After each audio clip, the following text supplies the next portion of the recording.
জানি জামাই ষষ্ঠী অনেক দিন আগে চলে গেছে, কিন্তু আমার এই ভিডিওটা তো জামাই ষষ্ঠীতেই আটকে রয়েছে। কি করব বলো, এত গরম পড়েছে যে ফ্যান অফ করে ভিডিও রেকর্ড করতেই পারছি না।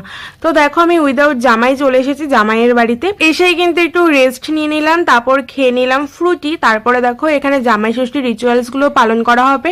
তো সব কিছু রেডি হয়ে গেছে। আর এখানে দেখো দুপুরে মেনুতে কত কি ছিল, ভাত, ডাল, মাছের ঝোল, তারপর এদিকে চিকেন, মাটন, চাটনি সব ছিল। আর আমাদের জন্য দেখো এখানে ভাতগুলো রেডি করা হয়ে গেছে। তো এখন আমরা সবাই মিলে খেতে বসে পড়েছি। আর তোমরা হয়তো ভাবছো আমরা এরকম জড়ো হয়ে কেন খেতে বসেছি এইটুকু জায়গার মধ্যে, কারণ এই ঘরটাতেই এসি ছিল, তাই জন্য সবাই মিলে একসাথে খেতে বসেছিলাম। কারণ এত গরম পড়েছে আর এতগুলো আইটেম খেতে তো একটু সময় লাগবেই। তা গরমে বসে তো আর খাওয়া যায় না, তাই এখানে বসে সবাই মিলে খাচ্ছিলাম। আর এখানে দেখো বিকেলবেলা একটু গেলাম ছাদে। ছাদের উপরে দেখো এখানে ছোট্ট ছোট্ট সদস্যগুলো কি করছে।